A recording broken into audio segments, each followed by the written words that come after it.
ಖಾನಾಪುರ ತಾಲೂಕಿನ ಚಿಕ್ಕ ಅಂಗ್ರೋಳಿ ಗ್ರಾಮದಲ್ಲಿ ದಲಿತ ಶಾಲಾ ಮಕ್ಕಳಿಗೆ ಮಹಾಪ್ರಸಾದ ವಿತರಣೆಯ ವೇಳೆ ಅಸ್ಪೃಶ್ಯತೆ ಆಚರಿಸಿದ ಆರೋಪವನ್ನು ಖಂಡಿಸಿ ವಿವಿಧ ದಲಿತ ಸಂಘಟನೆಗಳ ವತಿಯಿಂದ ಖಾನಾಪುರದಲ್ಲಿ ಬೃಹತ್ ಪ್ರತಿಭಟನೆ ನಡೆಯಿತು.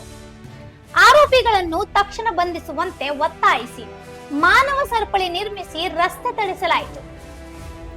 ಖಾನಾಪುರ ತಾಲೂಕಿನ ವಿವಿಧ ದಲಿತ ಸಂಘಟನೆಗಳ ನೇತೃತ್ವದಲ್ಲಿ ಬಿಡಿ ಸಂಗೊಳ್ಳಿ ರಾಯಣ್ಣ ವೃತ್ತದಲ್ಲಿ ಸಾವಿರಾರು ಕಾರ್ಯಕರ್ತರು ಸೇರಿ ಬೃಹತ್ ಪ್ರತಿಭಟನೆ ನಡೆಸಿದರು.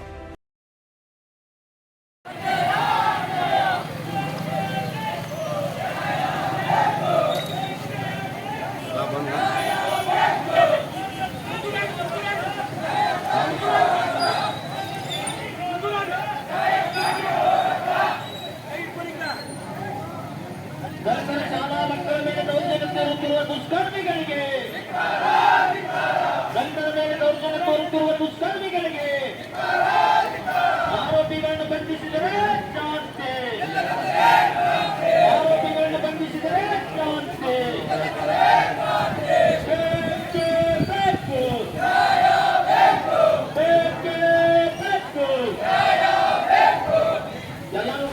ಪ್ರತಿಭಟನಾಕಾರರು ಮಾನವ ಸರಪಳಿ ನಿರ್ಮಿಸಿ ರಸ್ತೆ ತಡೆ ನಡೆಸಿದ ಪರಿಣಾಮ ಕೆಲಕಾಲ ವಾಹನ ಸಂಚಾರ ಅಸ್ತವ್ಯಸ್ತಗೊಂಡಿತ್ತು.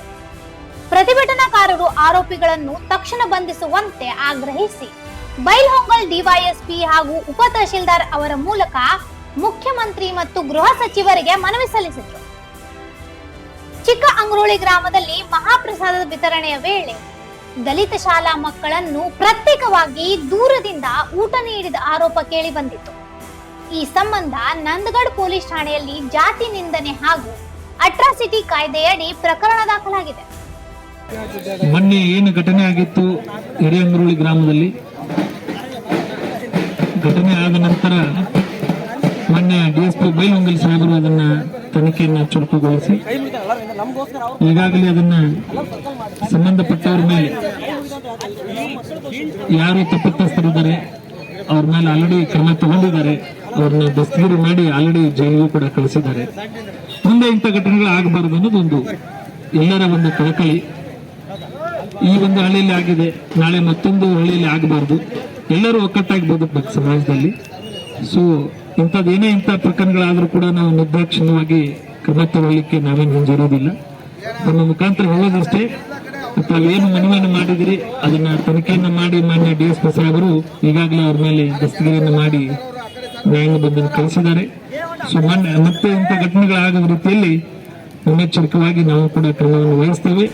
ಪ್ರತಿಭಟನೆಯಲ್ಲಿ ರಾಜಶೇಖರ್ ಹಿಂಡಲ್ಗಿ, ಉಮೇಶ್ ಕೋಲ್ಕಾರ್, ಶರದ್ ಹೊನ್ನಾಯಕ್, ರಾಯಪ್ಪ ಚಲವಾದಿ, ರಾಘವೇಂದ್ರ ಚಲವಾದಿ, ರಾಜು ಕಾಂಬ್ಳೆ, ಈರಪ್ಪ ಮಾದಾರ್ ಸೇರಿದಂತೆ ವಿವಿಧ ದಲಿತ ಸಂಘಟನೆಗಳ ಮುಖಂಡರು ಹಾಗೂ ಕಾರ್ಯಕರ್ತರು ಭಾಗವಹಿಸಿದ್ರು. ದಲಿತ ವಿದ್ಯಾರ್ಥಿಗಳ ಮೇಲಿನ ಅಸ್ಪೃಶ್ಯತೆ ಪ್ರಕರಣದ ಆರೋಪಿಗಳನ್ನು ಕೂಡಲೇ ಬಂಧಿಸಿ ಕಠಿಣ ಕಾನೂನು ಕ್ರಮ ಕೈಗೊಳ್ಳಬೇಕು ಎಂದು ಆಗ್ರಹಿಸಿ ಪ್ರತಿಭಟನಾಕಾರರು ನ್ಯಾಯ ಸಿಗುವವರೆಗೆ ಹೋರಾಟ ಮುಂದುವರಿಸುವುದಾಗಿ ಎಚ್ಚರಿಕೆ ನೀಡಿದ್ದಾರೆ. ಊಟದ ವ್ಯವಸ್ಥೆ ಇದ್ದಾಗ ಊಟ ಮಾಡ್ಲಿಕ್ಕಂತ ಹೋದಾಗ ಅಲ್ಲಿದ್ದಂತ ಸವರ್ಣೀಯರು ಅವರು ಊಟ ಮಾಡ್ಲಿಕ್ಕೆ ತಾಟ್ ತಗೊಂಡಾಗ ನೀನು ಕನಿಷ್ಠ ಜಾತಿಗೆ ಸೇರಿದ ವ್ಯಕ್ತಿಯಾಗಿರು. ತದನಂತರ ಮುಂದಿನ ಅಮಾವಾಸ್ಯೆ ಅಂತಂದ್ರೆ 15/6/2026 ಅದೇ ದೇವಸ್ಥಾನದಲ್ಲಿ ಅದೇ ವ್ಯಕ್ತಿಗಳು ಸಾರ್ವಜನಿಕವಾದಂತಹ ಮಹಾಪ್ರಸಾದವನ್ನು ಏರ್ಪಾಡು ಮಾಡಿರ್ತಾರೆ. ಆ ಟೈಮಿನಲ್ಲಿ ಶಾಲಾ ವಿದ್ಯಾರ್ಥಿಗಳು ಊಟಕ್ಕೆ ಬರುವಂತೆ ಶಾಲಾ ವಿದ್ಯಾರ್ಥಿಗಳಿಗೆ ಆಹ್ವಾನ ನೀಡಿರ್ತಾರೆ. ಸುಮಾರು 20 ರಿಂದ 25 ಪ್ರಾಥಮಿಕ ಶಾಲೆಯ ವಿದ್ಯಾರ್ಥಿಗಳು ಗ್ರಾಮದಲ್ಲಿ ಊಟಕ್ಕೆ ಹೋಗಿರ್ತಾರೆ ಬಸವೇಶ್ವರ ದೇವಸ್ಥಾನದಲ್ಲಿ.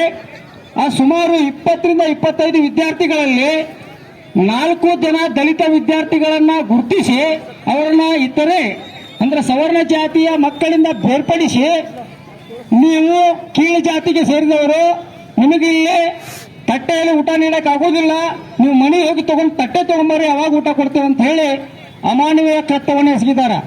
ಆ ಮಕ್ಕಳು ಮನೆಯಿಂದ ಶಾಲೆಗೆ ಬಿಸಿ ಊಟವನ್ನು ಮಾಡಲಿಕ್ಕೆ ತೆಗೆದುಕೊಂಡಂತ ತಟ್ಟೆಯನ್ನ ಆ ದೇವಸ್ಥಾನದಿಂದ 1 ಕಿಲೋಮೀಟರ್ ದೂರಗಡೆ ಹೋಗಿ ಶಾಲೆಯಿಂದ ಆ ತಟ್ಟೆಯನ್ನು ತೆಗೆದುಕೊಂಡು ಹೋಗಿ ಊಟ ನೀಡುವಂತ ವಿನಂತಿಸಿಕೊಂಡಾಗ ಅವರನ್ನ ಇತರರ ಜೊತೆಗೆ ಬೆರೆಯಲು ಬಿಡದೆ ಸಪರೇಟ್ ಆಗಿ ಕುಡ್ರಿಸಿದ್ದಾರೆ, ಜಾತೀಯತೆಯನ್ನು ಎತ್ತು ತೋರಿಸಿದ್ದಾರೆ.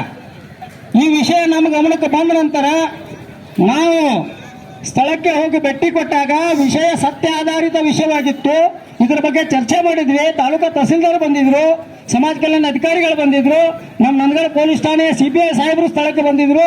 ಈ ವಿಚಾರವಾಗಿ ಕುಲಂಕುಷ ವಿಚಾರ ಮಾಡಿ ಇದು ನಡೆದಿದ್ದ ಘಟನೆ ಸತ್ಯ ಇದೆ, ಈ ಕಾಲದಲ್ಲಿ ಅನಿಷ್ಟ ಪಿಡುಗನ್ನ ತೊಡೆದು ಹಾಕಬೇಕಂತ ಹೇಳಿ ವಿಚಾರ ಮಾಡಿಕೊಂಡು ಅದಕ್ಕೆ ರೂಪಿಸಿದಂತ ಕಾನೂನಿನ ಅಡಿಯಲ್ಲಿ ನಂದಗಡ ಪೊಲೀಸ್ ಠಾಣೆಯಲ್ಲಿ ದಿನಾಂಕ 23/6/2026 ಗ್ರಾಮದ 4 ಜನ ಈ ಒಂದು ಕೆಟ್ಟವನೆಸಗಿದಂತ ಹೇಡಿಗಳ ವಿರುದ್ಧ ನಾವು FIR ಅನ್ನು ದಾಖಲು ಮಾಡಿದ್ದೀವಿ.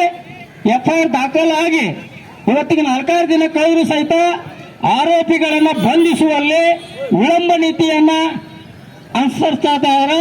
ಆ ವಿಳಂಬ ನೀತಿ ಏಕೆ ಅನ್ನುವಂತ ಪ್ರಶ್ನೆಯೊಂದಿಗೆ ಮತ್ತು ಇಂಥ ಒಂದು ಮುಂದುವರೆದ ಆಧುನಿಕ ಯುಗದಲ್ಲಿಯೂ ಕೂಡ ಈ ಸಾಮಾಜಿಕ ಪಿಡುಗನ್ನ ಶಾಲಾ ಮಕ್ಕಳ ಮೇಲೆ ಏಕೆ ಹೇರ್ತಾ ಇದ್ದೀರಿ ಅನ್ನತಕ್ಕಂಥ ವಿಷಯವನ್ನು ಇಟ್ಟುಕೊಂಡು ಇವತ್ತು ಬಿಡಿ ಗ್ರಾಮದಲ್ಲಿ ಎಲ್ಲ ದಲಿತ ಮುಖಂಡರು ಒಂದಾಗಿ ಈ ವಿಷಯವನ್ನು ಖಂಡಿಸಿ ಆರೋಪಿಗಳನ್ನು ಬಂಧಿಸಿ ಅವರಿಗೆ ತಕ್ಕವಾದಂತಹ ಕಾನೂನಿನ ಅಡಿಯಲ್ಲಿ ಶಿಕ್ಷೆಯನ್ನು ವಿಧಿಸಿ ನೊಂದವರಿಗೆ ನ್ಯಾಯವನ್ನು ಕೊಡಿಸುವ ನಿಟ್ಟಿನಲ್ಲಿ ಇವತ್ತಿನ ದಿವಸ ಹೋರಾಟವನ್ನು ಹಮ್ಮಿಕೊಂಡಿದ್ದೇವೆ. ಈ ಹೋರಾಟಕ್ಕೆ ಇಂಥ ಇನ್ನೂ ಅಪ್ಡೇಟ್ಗಳಿಗಾಗಿ ಫಾಲೋ ಮಾಡಿ ವಾಯ್ಸ್ ಆಫ್ ಏನುಗ್ರಾಮ್ಗೆ.